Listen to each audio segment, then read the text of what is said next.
Hi friends, welcome to Deep kitchen. இன்னைக்கு ஒரு சூப்பரான ரெசிபி தாங்க பார்க்க போகிறோம். சிக்கனை நம்ம மட்டன் ஸ்டைலில் மட்டன் குழம்பு எப்படி வைப்போமோ அந்த ஸ்டைலில் வீட்டிலே பொடியெல்லாம் அரைச்சி நம்ம எப்படி வைக்கலான்றது தான் பார்க்க போகிறோம். இப்போ எப்படி வைக்கலான்றதை வீடியோக்குள்ளே போகலாம் வாங்க. இதுக்கு தேவையான இன்க்ரீடியன்ட்ஸ் பார்த்திங்கன்னா 3 தக்காளி, கொஞ்சமாக இஞ்சி துண்டு, ஒரே ஒரு பூண்டுங்க, 3 பெரிய வெங்காயம், கொஞ்சமாக கொத்தமல்லிங்க.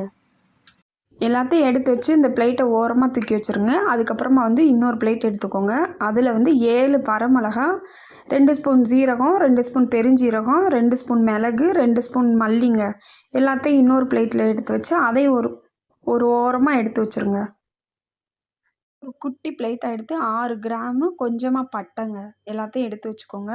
எல்லாத்தையும் எடுத்து வச்சுட்டு குக் பண்ணிங்கன்னா ரொம்ப ஈஸியாக இருக்குங்க. அதை நான் எடுத்து வைக்க சொல்கிறேன் உங்களை.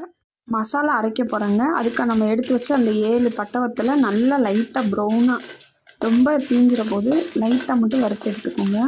நெக்ஸ்ட்டு பார்த்திங்கன்னா மல்லிங்க. அதை ரொம்ப சூடு பண்ணக்கூடாது, லைட்டாக தான் சூடாகணும். மல்லி வறுக்கும் போதே பார்த்திங்கன்னா ஒரு நல்ல ஒரு ஸ்மெல்லு வருங்க. அப்படியே அதை வறுத்து எடுத்துருங்க. அடுத்து பார்த்திங்கன்னா ஜீரகம், பெருஞ்சீரகம், மிளகு இது எல்லாத்தையும் சேர்த்து வறுத்துடலாங்க. இந்த பெருஞ்சீரகமும் ஜீரகம் வறுக்கிறது கொஞ்சம் லேட்டாகும். பட்டை, கிராம்பு, 2 ஏலக்காய் அதையும் சேர்த்து வறுத்துடலாங்க. முன்னாடி வீட்டில் ஏலக்காய் எடுத்து வைக்காமல் விட்டுட்டாங்க எங்கள் அண்ணி. இந்த இளம் சூடு ஆறட்டுங்க. அதுக்குள்ளேயே நம்ம எடுத்து வச்ச ஒரு பெரிய வெங்காயம், அந்த தக்காளி 3 தக்காளி எல்லாத்தையும் நறுக்கிடலாங்க. இப்போ தக்காளி நம்ம பேஸ்ட் பண்ணிடணுங்க. இப்போ பேஸ்ட் பண்ணணும். நானும் எங்கள் அண்ணியும் தான் சேர்ந்து சமைச்சோங்க. ரொம்ப சூப்பராக இருந்துச்சு. தக்காளியை பேஸ்ட் பண்ணியாச்சுங்க. இப்போ பார்த்திங்கன்னா நம்ம பூண்டு ஒரு 10 பூண்டு எடுத்துக்கோங்க. இஞ்சியை நறுக்கும்போது பார்த்திங்கன்னா நான் பூண்டு உரிச்சிட்ருந்தேன், அதனால தான் நான் ஒரு பூண்டு எடுத்து வைக்கல. இப்போ பார்த்திங்கன்னா தேவையான அளவு நம்ம ஆயிலை ஊற்றி 1 ஸ்பூன் பெருஞ்சீரகங்க. பெருஞ்சீரகம் பொரிஞ்சதும் நம்ம கட் பண்ணி வச்ச பெரிய வெங்காயத்தை நல்லா ப்ரௌனாக வதக்கணுங்க. ஒரு சிலர் நான்வெஜ்ஜுக்கெலாம் தாளிக்கும் போது பார்த்திங்கன்னா கடுகு சேர்க்க மாட்டாங்க, ஆனால் நான் சேர்ப்பேங்க. ஆனால் இது எங்கள் அண்ணியும் நானும் சேர்ந்து பண்ணனால அவங்க என்ன சொல்கிறாங்களோ அதை கேட்டுட்டு நானும் செஞ்சேன். அதுக்கப்புறம் பார்த்திங்கன்னா கருவேப்பிலை, நம்ம எவ்வளோ தேவையோ கருவேப்பிலையை கொட்டி விட்டுடலாம், தாராளமாக கொட்டி விட்டுருலாங்க. வெங்காயம் நல்லா ப்ரௌன் ஆகட்டுங்க. ப்ரௌன் ஆனதுக்கப்புறமா பார்த்திங்கன்னா நம்ம எடுத்து வச்ச இஞ்சி பூண்டு பேஸ்ட்டை நம்ம சேர்த்துடலாங்க. அது ஒரு 2 நிமிஷம் ஆகட்டுங்க. அதுக்கப்புறமா தான் நம்ம தக்காளி மட்டும் தனியாக நம்ம அரைச்சி வச்சுருக்கோம். 3 தக்காளி.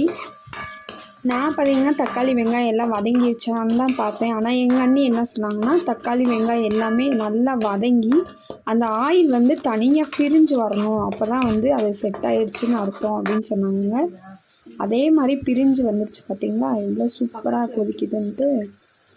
இப்படி நம்ம வீட்டில் இருக்கவங்களோட சேர்ந்து சமைச்சோன்னா பார்த்துக்கோங்க, அவங்களுக்கு தெரியாதது நம்மளுக்கு சொல்லுவாங்க, நம்மளுக்கு தெரிஞ்சது நம்மளும் ஷேர் பண்ணிக்கலாம். ஸோ நீங்களும் சேர்ந்து சமைச்ச சான்ஸ் கிடச்சா சேர்ந்து சமைங்க. இந்த ஆயில் அதில் பிரிஞ்சு வர்றதுக்குள்ளே சிம்மில் வச்சுட்டு டக்குன்னு போய் நீங்கள் அந்த பவுட்ரு பண்ணிட்டு வந்துடணும். ஜீரகம், மிளகு, பட்டை வத்தல் எல்லாம் போட்டு ட்ரையாக பவுட்ரு பண்ணி வச்சுட்டு வந்துடணுங்க. இப்போ பவுட்ரு பண்ணியாச்சு. இப்போ அதில் கொட்டிடணும். எல்லாமே ரெடி பண்ணி வச்சுட்டு நம்ம பண்ணோம்னா இன்னும் குக்கிங் குயிக்காக முடிஞ்சிருங்க.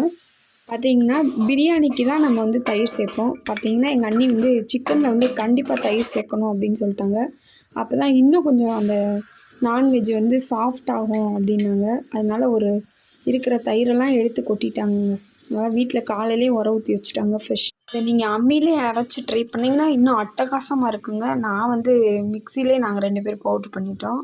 இப்போ பார்த்திங்கனாவே தெரியும், அதுங்க அண்ணி சொன்ன மாதிரி அந்த ஆயிலெலாம் பிரிஞ்சு வந்துருச்சுங்க. செம்ம எம்மியாக இருந்துச்சுங்க. சிக்கனா மட்டனான்ற அளவுக்கு. இது பார்த்திங்கன்னா 1.5 கிலோ சிக்கனுங்க. 1.5 கிலோ சிக்கன் வாங்கிட்டு வந்தோம். எல்லாத்தையும் ஓரளவுக்கு பொடிசாக கட் பண்ணிட்டாங்க. பண்ணி அந்த மசாலாவோட நல்லா பெரட்ட போகிறோங்க. இப்போ அதை நல்லா பெரட்டுன்னு அந்த மசாலாவோட பெரட்டிக்கலாங்க. நான்வெஜ் சமைக்கும் போது பார்த்திங்கன்னா நல்ல ஒரு அகலமான பாத்திரத்தில் சமைச்சிங்கன்னா அந்த சிக்கன் எதுவுமே கரைஞ்சி போகாது. இப்போ மீனுமே எடுத்திங்கன்னா ஒரு அகலமான பாத்திரத்தில் தான் நீங்கள் சமைக்கணும். அந்த மசாலாவோட மிக்ஸ் ஆகிறதுக்கு அட்லீஸ்ட் ஒரு 5 மினிட்ஸ் 10 மினிட்ஸாக ஆகுங்க. அது வரைக்கும் நீங்கள் பொறுமையாக தான் அதை பண்ணணும். இது நல்லா க்ளோஸ் பண்ணி வச்சுட்டு ஒரு தேங்காய் எடுத்துக்கலாங்க. உங்களுக்கு தேவையான அளவு நான் 1/2 மூடி எடுத்திருக்கேன், நீங்கள் 1 மூடி வேணாலும் எடுத்துக்கோங்க. இதில் நாங்கள் தண்ணி எதுவுமே சேர்க்கலங்க. அந்த சிக்கனை கழுவி வச்ச தண்ணி மட்டும்தான். இப்போ பாருங்கள் எப்படி இருக்குன்னு. உங்களுக்கு பார்த்தாவே தெரியும், எல்லாமே அப்படியே மிக்ஸ் ஆகிடுச்சுங்க மசாலா. சிக்கன் பார்த்திங்கன்னா இதிலே வந்து 3/4 வெந்துருங்க. வெந்ததுக்கப்புறம் வந்து நம்ம தேங்காய் பாலை ஊற்றணுங்க. நம்ம அரை முடி தேங்காய் எடுத்து வச்சோம், அதை வந்து அரைச்சி வந்து நம்ம ஊற்றிடணுங்க. தேங்காய் பால் ஊற்றினோன்னே பார்த்திங்கன்னா சீக்கிரமாகவே கெட்டியாயிரும். அதனால தான் நான் ஒரு 3/4 வேக்காடு வெந்த பின்னாடி வந்து நான் தேங்காய் பால் ஊற்றுறேங்க. நீங்களும் அதே மாதிரி ஊற்றுங்க. தேங்காய் பால் ஊற்றி கொஞ்சமாக தண்ணி ஊற்றி நல்லா கொதிக்கட்டுங்க. கொதித்த பின்னாடி பார்த்திங்கன்னா இது என்ன பொடின்னு பார்த்திங்கன்னா நம்ம அரைச்சோம்ல ட்ரை பவுடரு வந்து லைட்டாக வந்து ஒரு 1/4 ஸ்பூன் எடுத்து அதையும் தூவி விட்டுட்டு ஃபைனலாக கொத்தமல்லிங்க. நம்ம செல்லக்குட்டி கொத்தமல்லியை போட்டுட்டிங்கன்னா இன்னும் அது வீடே கம கம கமன்னு மணக்குங்க. அது எப்படிங்க மணக்காமல் இருக்கும்? எவ்வளோ இன்க்ரீடியன்ட்ஸ் உள்ளே சேர்த்துருக்கோம். கண்டிப்பாக ட்ரை பண்ணுங்கள். செம்ம டேஸ்ட்டாக இருந்துச்சுங்க. கிரேவி பண்ணுறதுக்கு பார்த்திங்கன்னா கொஞ்சம் டைம் எடுக்கும், ஆனால் செம்ம டேஸ்ட்டாக இருக்கும். யாராவது கெஸ்ட்டு வந்தாங்கன்னா கண்டிப்பாக அந்த கிரேவியை வச்சு ட்ரை பண்ணுங்கள். உங்களை பாராட்டாமல் போகவே மாட்டாங்க. நம்ம அதுக்கு தான் சமைக்கிறோம். ஸோ கண்டிப்பாக வந்து நீங்கள் ட்ரை பண்ணுங்கள். ஃபைனலாக பார்த்திங்கன்னா எங்கள் அண்ணி வந்து கோகோனட் ஆயிலுக்கு வந்து ஊற்றுனாங்கங்க. அடுப்பை ஆஃப் பண்ணி எதுக்கு கோகோனட் ஆயில் ஊற்றுறீங்கன்னு கேட்டேங்க. ஃபைனல் டச்சாமா, அப்போ தான் வந்து கிரேவி இன்னும் எம்மியாக இருக்காமா, அதனால ஊற்றுறேன்னு சொன்னாங்க. சரி ஊற்றுங்க அப்படின்னு.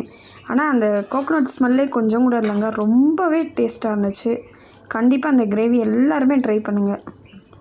இதில் நான் ஒன்று சொல்லவே இல்லை, நீங்களும் அதை கவனிச்சிங்களா என்னன்னு தெரியலங்க. சால்ட்டு சேர்க்காம அந்த கிரேவி எப்படிங்க இருக்கும்?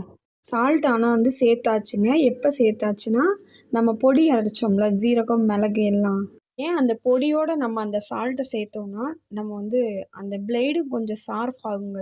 நம்ம சால்ட்டோடு அதை சேர்த்து அடிக்கும் போது இந்த ஜீரகம் மிளகு எல்லாமே வந்து நல்லா பொடியாயிருங்க. அதனால தான் அதில் மிக்ஸ் பண்ணி.